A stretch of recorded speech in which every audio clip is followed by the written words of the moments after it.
Peringatan wajib Basilius Agung dan Gregorius dari Nazianze.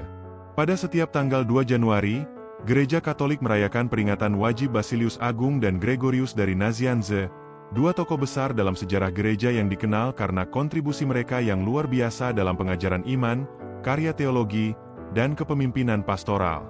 Basilius Agung dan Gregorius dari Nazianze adalah bagian dari 3 serangkai Kapadokia, bersama dengan Gregorius dari Nyisasa. Mereka adalah pribadi-pribadi luar biasa dari abad keempat yang memberikan fondasi kuat bagi teologi Trinitas dan pertahanan iman Kristen terhadap ajaran sesat, khususnya Arianisme. 1. Latar belakang hidup Basilius Agung dan Gregorius dari Nazianze. Basilius Agung, 329-379 M. Basilius Agung lahir di Kaisarea, Kapadokia, sekarang Turki. Ia berasal dari keluarga Kristen yang saleh. Ayahnya, Basilius Tua, adalah seorang pengacara terkenal, dan keluarganya memiliki beberapa anggota yang diakui sebagai santo dan santa, seperti saudara perempuannya, Makrina Muda. Basilius menerima pendidikan yang sangat baik di bidang retorika dan filsafat, termasuk di Athena, tempat ia bertemu dengan Gregorius dari Nazianze.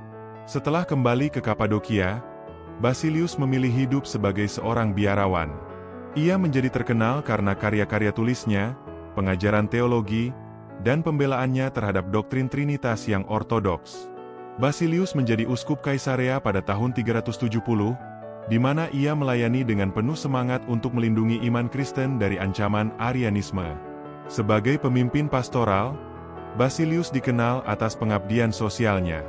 Ia mendirikan rumah sakit, tempat perlindungan bagi orang miskin, dan organisasi amal lainnya. Karya-karyanya tentang teologi Trinitas, seperti De Spiritus Sancto, tentang Roh Kudus, memberikan pemahaman yang mendalam tentang kehadiran dan karya Roh Kudus dalam gereja.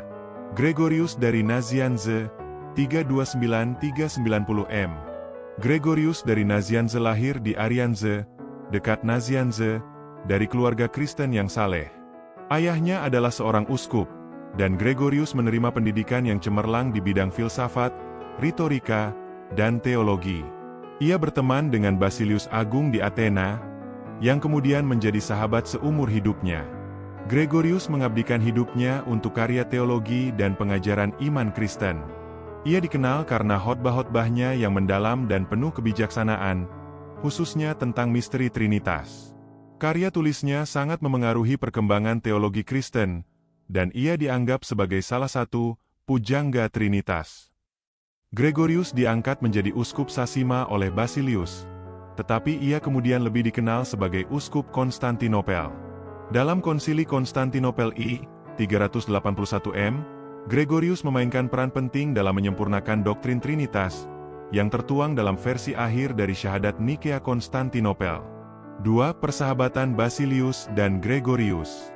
Persahabatan Basilius dan Gregorius adalah salah satu contoh persahabatan Kristen yang mendalam dan tulus.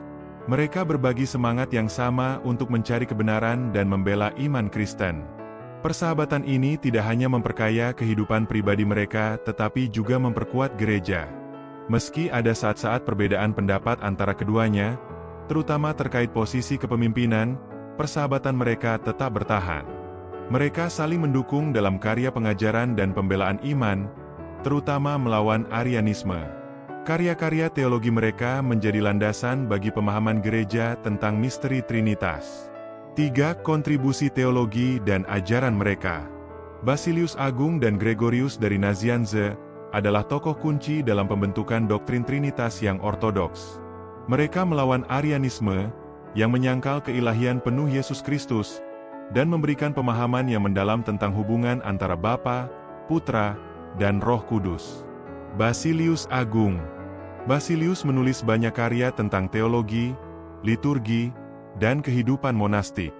Karya-karya utamanya meliputi De Spiritus Sancto, tentang Roh Kudus, yang menjelaskan peran Roh Kudus dalam Trinitas. Regulae Fusius Tractatae, aturan monastik, yang menjadi dasar bagi kehidupan monastik di Timur. Ia juga memberikan kontribusi besar dalam liturgi Gereja Timur melalui Liturgi Santo Basilius. Gregorius dari Nazianze. Gregorius dikenal karena khotbah-khotbahnya, yang dikenal sebagai 5 khotbah teologi. Dalam khotbah-khotbah ini, ia menjelaskan doktrin Trinitas dengan kejelasan dan kedalaman yang luar biasa. Ia juga menulis banyak puisi religius yang mencerminkan pengalaman hidupnya sebagai seorang pengikut Kristus. 4. Peninggalan dan warisan. Kedua tokoh ini diakui sebagai pujangga gereja karena kontribusi mereka yang luar biasa dalam pengajaran iman dan pembelaan doktrin gereja. Karya-karya mereka terus menjadi sumber inspirasi bagi umat Kristen di seluruh dunia. Peringatan wajib Basilius Agung dan Gregorius dari Nazianze adalah kesempatan bagi umat Katolik untuk merenungkan kehidupan dan karya mereka, serta meneladani semangat mereka dalam mencari kebenaran, melayani gereja, dan hidup seturut kehendak Allah. 5. Makna peringatan wajib. Peringatan ini mengingatkan umat Katolik tentang pentingnya persatuan dalam membela iman, sebagaimana dicontohkan oleh persahabatan Basilius dan Gregorius. Ini juga menjadi ajakan untuk memperdalam pemahaman tentang misteri Trinitas dan memperkuat komitmen untuk hidup dalam kasih dan pelayanan, seperti yang mereka lakukan.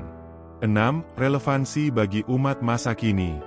Dalam dunia yang penuh tantangan ini, semangat Basilius dan Gregorius tetap relevan. Mereka mengajarkan pentingnya integritas, keberanian dalam membela kebenaran, dan komitmen untuk melayani sesama. Dengan meneladani hidup mereka, umat Katolik dapat menghadapi tantangan zaman dengan iman yang kokoh dan kasih yang tulus. Kesimpulan, peringatan wajib Basilius Agung dan Gregorius dari Nazianze adalah momen istimewa dalam kalender liturgi Gereja Katolik untuk merayakan kehidupan dua tokoh besar yang telah memberikan kontribusi luar biasa dalam pembentukan iman Kristen. Melalui karya teologi, pengajaran, dan kehidupan mereka, Basilius dan Gregorius menjadi teladan bagi umat beriman untuk hidup dalam kebenaran, kasih, dan pelayanan.